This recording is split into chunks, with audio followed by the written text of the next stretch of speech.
Sahabat sekalian yang dirahmati oleh Allah SWT, tahukah ada 4 wanita penghulu syurga? Beberapa di antaranya adalah Sayyidatina Khadijah binti Khuwailid radhiyallahu anha, istri dari Nabi Muhammad sallallahu alaihi wasallam. Kemudian ada Sayyidatina Fatimah binti Muhammad, anaknya Nabi Muhammad sallallahu alaihi wasallam. Kemudian ada Maryam binti Imran, dan kemudian ada Asyah binti Muzahim atau istri dari Firaun. Izinkan saya bercerita tentang kisah seorang Asyah, seorang wanita yang terkenal dengan kesabarannya yang sangat luar biasa. Firaun sangat mencintai Asyah dan ingin menikah dengan Asyah. Tentu saja Asyah tidak menginginkan hal ini, karena bagaimana mungkin dia menikah dengan seorang laki-laki yang menganggap dirinya adalah Tuhan, sangat sombong, sangat kejam, dan bisa melakukan apapun untuk mendapatkan apa yang dia inginkan.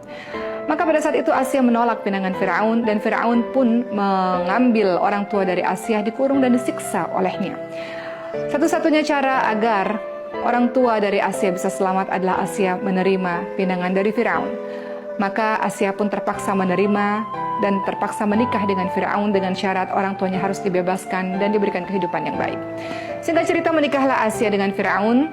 Dan pada saat itu, suatu ketika Firaun bermimpi bahwa ada seorang anak laki-laki dari kalangan Bani Israel yang akan menggulingkan kerajaannya.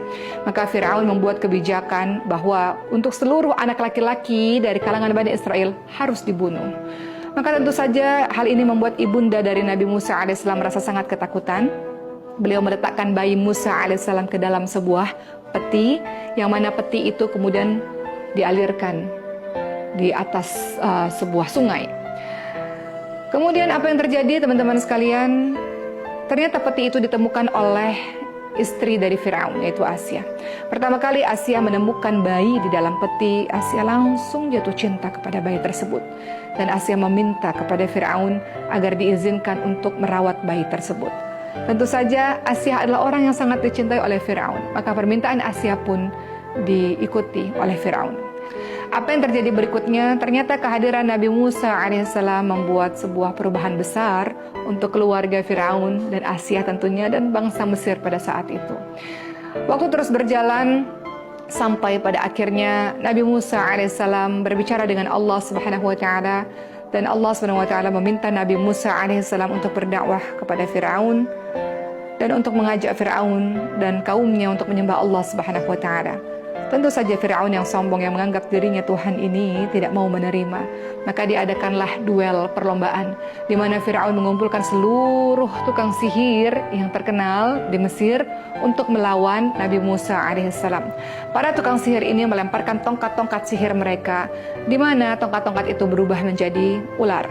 Begitu pula Nabi Musa alaihissalam yang mendapatkan mukjizat dari Allah Subhanahu wa taala, yaitu tongkatnya yang panjang bisa berubah menjadi ular yang besar, yang kemudian memakan ular-ular yang dibuat oleh para penyihir-penyihir itu. Hal ini disaksikan di depan banyak orang, dan ketika mereka melihat ternyata mukjizatnya Nabi Musa alaihissalam, ularnya Nabi Musa alaihissalam mampu memusnahkan seluruh ular-ular itu, maka kemudian banyak orang-orang yang beriman kepada Allah Subhanahu wa taala. Orang-orang mulai paham bahwa kekuatan yang didapatkan oleh Nabi Musa alaihissalam adalah kekuatan dari Zat yang maha hebat, Zat yang maha luar biasa, yaitu Allah Subhanahu wa taala. Salah satunya yang juga sangat terkesima dan takjub dengan apa yang dilihatnya adalah Asyah. Semakin kuatlah keimanan dari Asyah ketika melihat kejadian itu. Ditambah lagi ada seorang wanita yang bekerja di rumahnya Firaun dan Asyah, yang tugasnya adalah menyisir rambut, juga adalah seorang wanita yang beriman kepada Allah Subhanahu wa taala. Pada saat itu Firaun membunuhnya, dan Asyah melihatnya. Asyah lagi-lagi takjub. Bagaimana mungkin ada seseorang yang sampai akhir hayatnya memiliki keimanan yang sangat kokoh kepada Allah Subhanahu wa taala dan kemudian tidak takut dengan apapun.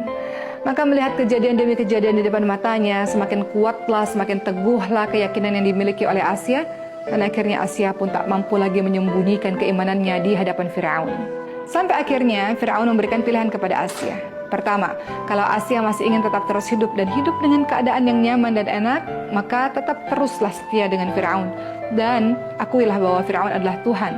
Tapi kalau Asyah memilih pilihan yang kedua, yaitu beriman kepada Allah Subhanahu wa taala dan percaya dengan apa yang dikatakan oleh Nabi Musa alaihissalam, maka Firaun akan membunuh Asyah. Maka Asyah memilih untuk tetap beriman kepada Allah Subhanahu wa taala. Asyah memilih untuk menerima resiko kalau Firaun membunuhnya. Maka hari itu pun terjadi, di mana pada akhirnya Asyah harus disiksa dan dibunuh oleh Firaun dan bala tentaranya. Asia diikat di satu kayu yang sangat besar, tangan kanan, tangan kiri, kaki kanan, kaki kiri diikat, dan kemudian dihadapkan ke arah matahari yang begitu terik. Namun Asia tetap terus tersenyum, karena ternyata sayap-sayap malaikat menaungi Asia sehingga Asia tidak merasa panas. Asia kemudian berdoa kepada Allah Subhanahu wa taala agar beliau diberikan rumah di surga Firdaus dan agar ia selamat dari kekejaman Firaun dan bala tentaranya. Maka Allah perlihatkan rumah di surga untuk Asia. Maka Asia pun tersenyum ketika melihat rumah di surga itu. Firaun tentu saja heran dan menganggap Asia telah gila. Bagaimana mungkin orang yang hendak disiksa dan diikat seperti itu dalam keadaan terik matahari yang begitu dahsyat, justru malah tersenyum. Begitulah Asia, sampai akhirnya ia kembali kepada Allah Subhanahu wa taala dengan hati yang bahagia, namun jasadnya dilukai dengan luar biasa oleh Firaun dan bala tentaranya.